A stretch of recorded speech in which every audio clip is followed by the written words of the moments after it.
Aussie tech billionaire Mike Cannon-Brookes has bought a massive stake in energy giant AGL. He's now the company's biggest shareholder and plans to vote against the board's proposed demerger. It would split AGL in two, with the company's coal-fired power stations continuing to operate until 2045. And Atlassian CEO Mike Cannon-Brookes himself joins us now to tell us more. Mike, you've already tried twice to buy AGL out. I think we spoke to you previously when you did that. This time you spent millions, 650 odd million, to snag more than 11% of the company. Can you just explain to us why it's so important to you to stop this company splitting into two? Look, I'm a deep believer, as the now largest shareholder, in the future for this company, right? I think decarbonisation, the transition, is a huge possibility for Australia. As the largest retailer, the largest generator, I think AGL has a huge ability to benefit from that transition. I've been very clear that I think the demerger plan is the wrong way to go about that. I think it is not in shareholders' interests. I think it entrenches the carbon emissions when you split it into two halves. And I think it will be a very poor outcome for Australia in terms of whether the government has to pick up the tab. So we'll come to what it might mean for shareholders in a sec. But just on your particular strategy here, your end goal is to try to retire those coal assets early. But by getting an 11% stake in the company, I don't quite understand how you get to that. Like, before you were bringing in a whole lot of capital, that was your aim. How does this 11% help you achieve your end game? I think my end game is Australia should have the cheapest power in the Western world, and we do not. And when we get the cheapest power in the Western world to consumers, your bill will go down, your company's bill, your household bill. This company could be incredibly impactful in getting to that stage. This demerger will go in the opposite direction. What are you hearing from shareholders, Mike? Is there much support so far?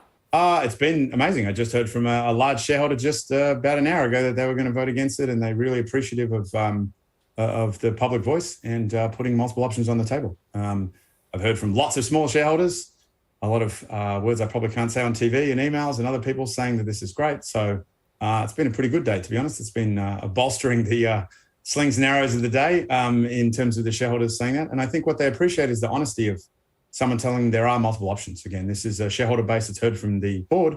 There's one option, that's all you can vote for. It's like, well, that's not really a vote, right? It's not really a choice. So, well, that's shareholders, but what about customers? Should AGL customers expect any difference in their power bills during this transition? Look, I believe the transition will be good for AGL's customers' bills. Again, why do they have power prices going up at the moment? Two reasons. Number one, the price of coal and gas has gone up due to some wars, some other things, lack of supply. So when coal and gas go up in a fossil fuel dominated grid, your bill goes up. Secondly, these coal plants are unreliable. 2 out of the 4 units at Loy Yang A, which represents 30% of Victoria's power, are currently out. One went out on Thursday. They're old, right? These are 30, 40-year-old assets that have to be maintained. They're very expensive. So transitioning will result in their bill going down. Demerging, I believe, will result in their bill going up. So, Mike, if the demerger was successful, that's obviously step one. There has to be a few more steps, though, right, until AGL completely phases out coal and gas. So, realistically, when do you think that could be? Look, I think it depends on who you ask in the timetable. I think we need to engage with the company and a lot of others. There's no doubt it can be significantly faster than the company's plan, which is currently the last plant's in 2045. I can't find anybody other than the company that has numbers that support that to be profitable.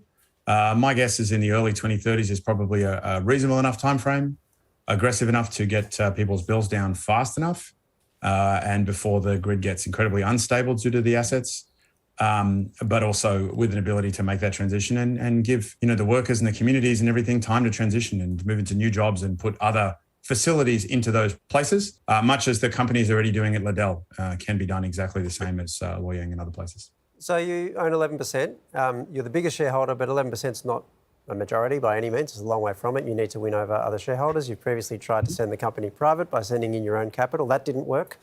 Do you have any shots left in your locker? Like, what are the options if this doesn't come off?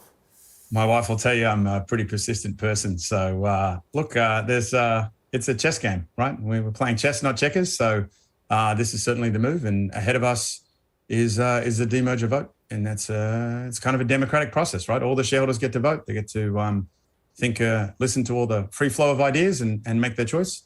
I hope they listen and make a very thoughtful choice. And I think we can build a far better company in AGL than is currently being operated. Mike, speaking of choices, I know you're a big Bunnies fan. Were you impressed with Anthony Albanese's choice to wear Rabbitohs hat in Broncos territory? I'm incredibly impressed by it. I think it's a very brave, courageous leadership choice to head into the Broncos territory wearing a Bunnies hat, but I support the choice firmly and firmly. Hey, a lot of Broncos fans would support it too as well, Mike, because you gave us Adam Reynolds. So we're a fan. That's right. I can't get into that in detail, but that may or may not have been given. Oh, hang on. Let's start the rundown. I want to know more about that. Hang on a second. We'll have him back. If you don't like him, you can send him back anytime. No, sorry. Go buy 11% of the Broncos, buddy. Mike, thanks very much for speaking to us. Thanks, guys. Have a great night.